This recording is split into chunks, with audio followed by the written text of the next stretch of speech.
Bonjour, c'est Dr Marina Sabra de l'Université libanaise. Dans cette vidéo, je vais introduire le TLP Logic Explorer Simulator. C'est un simulateur de programmation PLC.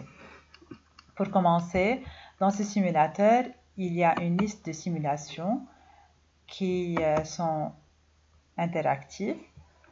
Je vais commencer par la première simulation, qui est un simulateur d'entrée-sortie.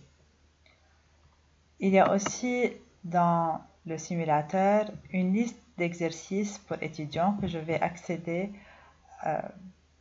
par Help Student Exercises.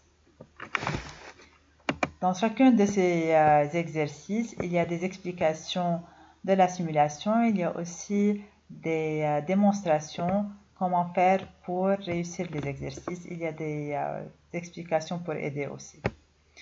Dans cette première simulation, je vais introduire la première barre de user et les contacts et les bobines qui sont dedans. Donc, les sorties sont soit une bobine latch on latch. Et les entrées, soit une entrée normally open ou bien une entrée normally closed. Commencez par une bobine et un contact normally open. Je vais prendre la première entrée et la première sortie. Je vais right-click Edit Symbol. Je vais appeler celle-ci sortie 1 et le I10 entrée 1. Pour simuler ce premier programme, je vais tourner la page Download pour simuler que le programme est téléchargé sur le PLC, puis passer de la mode programmation au mode Run.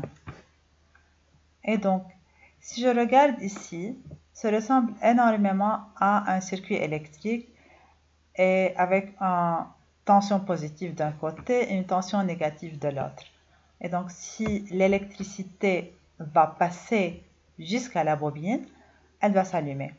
Sinon, la bobine est éteinte. Pour l'instant, même si le simulateur est en train de tourner dans le mode Run, la bobine est éteinte parce que le circuit est ouvert ici. Si je ferme I10, le courant va passer parce que ce contact est fermé. Il est normalement ouvert, mais pour l'instant, il est fermé et la sortie s'allume. Si je regarde l'autre cas, le latch et unlatch, je vais prendre une autre sortie.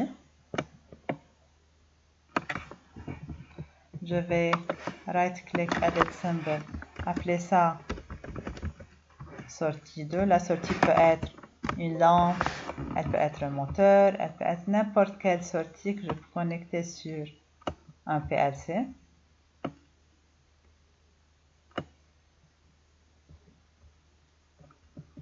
Je vais prendre I12 et I13 et je vais appeler I12 Start.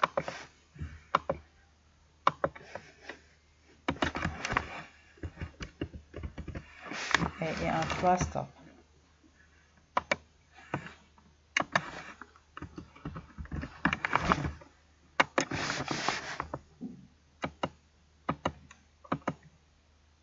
Download encore une fois. Puis là. Donc, ces deux entrées ici, je les ai changées avec du right-click pour qu'elles soient, au lieu d'être en contact, comme ça, qu'elles soient un bouton poussoir pour pouvoir faire la simulation. Donc, si j'appuie sur le bouton poussoir Start, la bobine latch O1 va être énergisée et O1 va être allumée.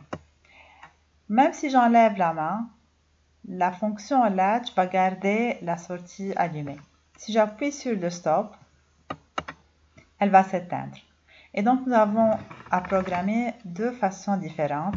Une qui va lier directement l'entrée ou la sortie à l'état de l'entrée. Et donc, elle est une copie de l'état d'une entrée ou bien une combinaison d'entrées.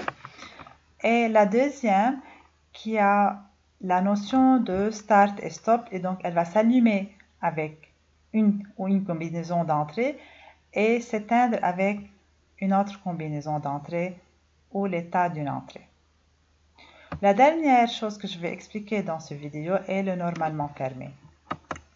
Si je commence par un contact qui est normalement fermé, et là je vais prendre la même I10, la même entrée, mais je vais connecter ça à une autre sortie.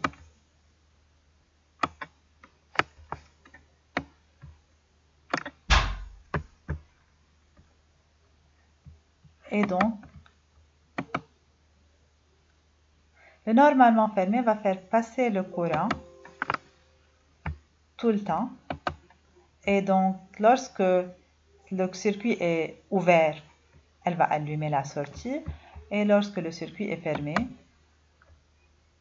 le contact ici est ouvert et la sortie sera éteinte.